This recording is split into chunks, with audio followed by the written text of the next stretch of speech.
Finalement, nous réussissons avec beaucoup de discussions d'avoir notre visa à temps pour partir à Sumbawa. Sur le ferry, je suis de nouveau horrifié de toutes les ordures qui flottent dans l'eau et les gens qui jettent toutes les ordures en sac plastique par-dessus bord. Accosté par un jeune Indonésien, je lui fais part de mon horreur de voir ça et il me remercie car il veut essayer de transmettre cela et améliorer pour son pays.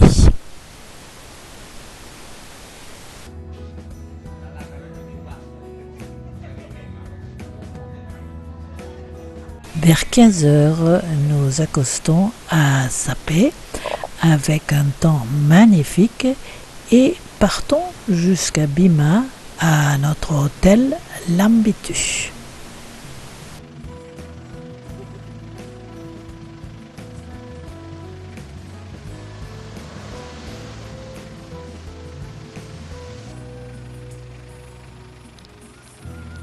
Ici, nous apprenons que le sultan avait 31 enfants, d'après l'arbre généalogique.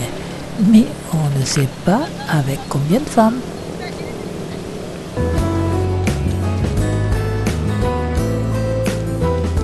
Ici, on traîne les chevaux au bord de mer à marée basse. C'est très très joli à regarder.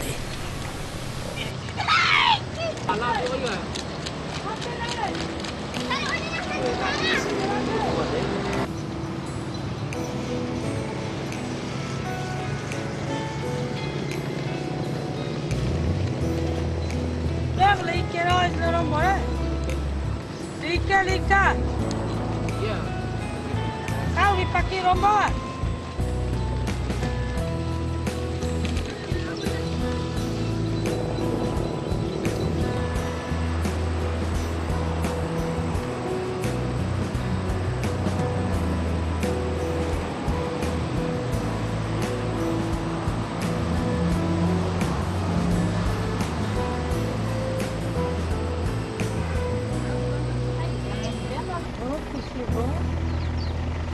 Nice, yeah?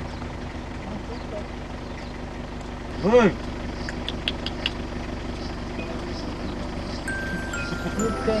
You can talk a lot. I don't move.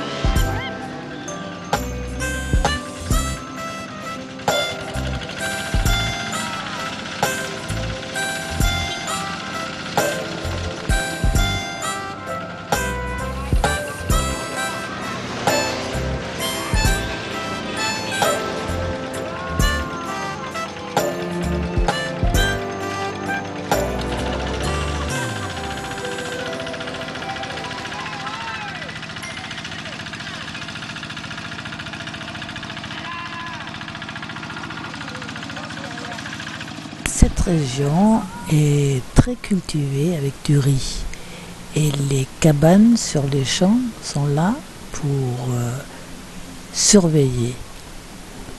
Cela est également la même chose pour les bassins d'élevage de poissons.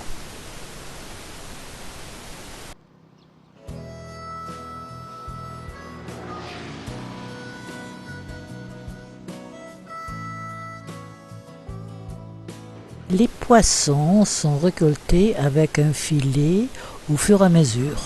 Comme ici, les jeunes repartent en moto avec le poisson frais, pas pour les vendre aux hôtels et pour le marché, ou les petits magasins, quoi.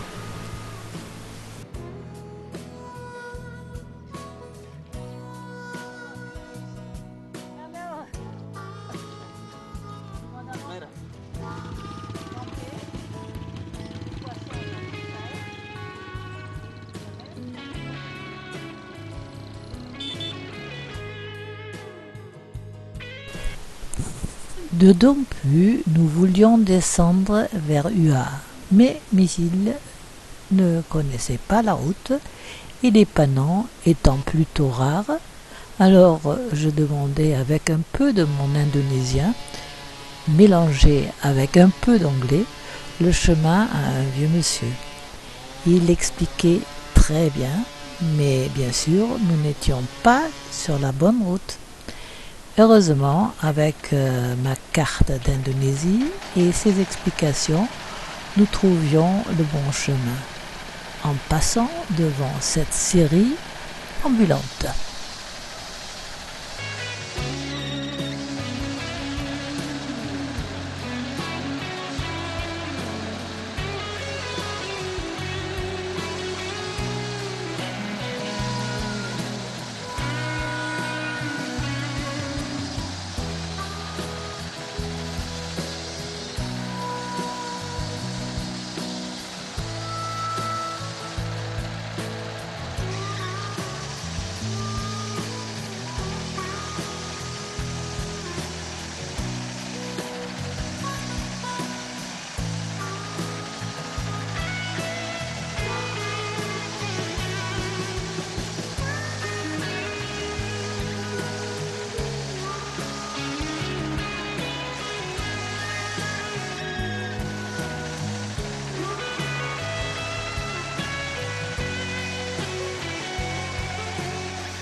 Il avait beaucoup plu. Misil nous annonce un warung, mais nous sommes au Lekebichin. Nous pouvons manger, mais il n'y a plus de chambre de libre. Le propriétaire, un Français de Le Mans, nous conseille de laisser la voiture devant le terrain inondé, car autrement, s'il pleuvait, nous ne pouvons plus sortir. Alors, en attendant le repas, je descends à la plage au Pantai Lake. Les surfeurs devaient nager à travers l'eau pour arriver au promontoire qui amenait aux vagues. Et ben,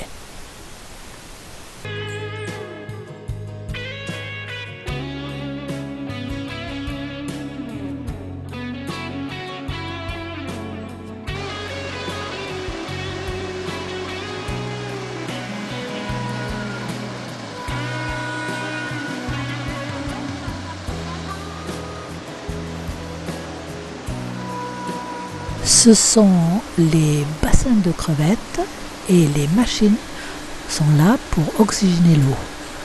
Nous retournons donc à Dompu où un gentil motard nous amène vers la Wisma Kutabaru, un hôtel avec une bonne douche et un prix intéressant. Puis la direction vers Sumbawa Bazar avec une halte à Ampang pour prendre l'essence, et à Lempang nous rencontrons le neveu de Misil.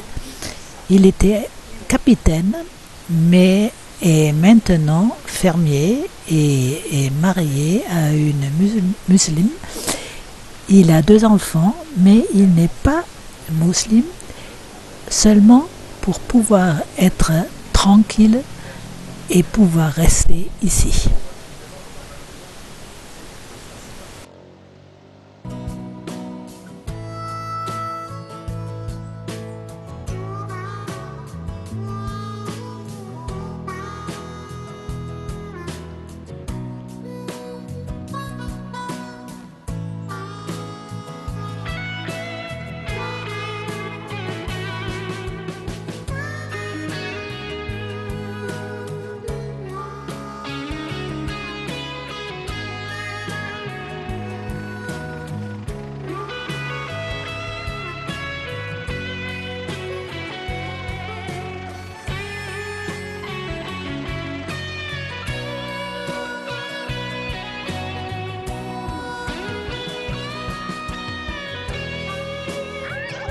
Nous cherchons un logement pour la nuit. En allant vers la plage, rien de valable. Puis donc retour à Sumbawa Bazar, à l'hôtel Susi, malgré que c'est directement à côté de la mosquée. Alors, le réveil assuré tôt le matin par le haut-parleur du muezzin.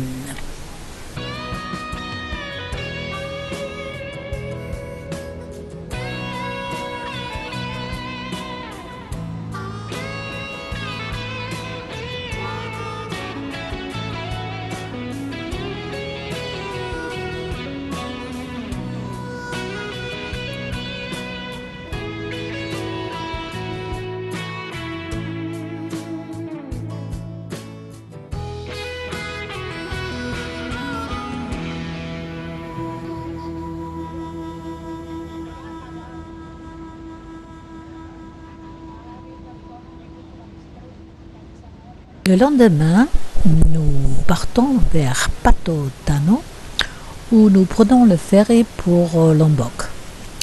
La traversée, c'est que 45 minutes, mais il faut attendre jusqu'à ce que nous pouvons descendre du ferry. Puis, direction Pringasela pour visiter les tissages, puis on continue à tête battue et au Sandravasi Cottage. Très joli.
Manis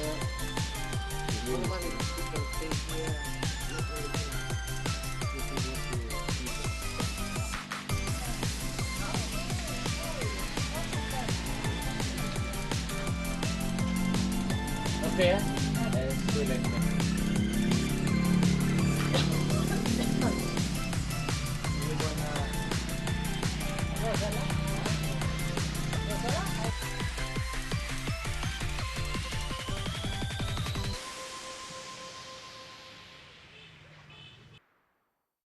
Ce cottage est très joli avec plein de fleurs, comme j'aime. Mais on est sans arrêt dérangé par les haut-parleurs des muezzins des alentours, qui oublient même de l'éteindre, ce haut-parleur. Et nous avons droit à de la radio ou de la télé, et ceci à partir de 4 heures du matin. Une jolie cacophonie.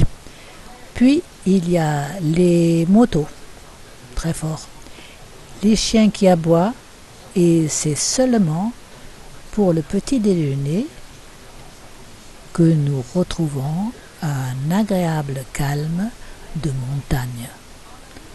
Dommage pour un si joli endroit.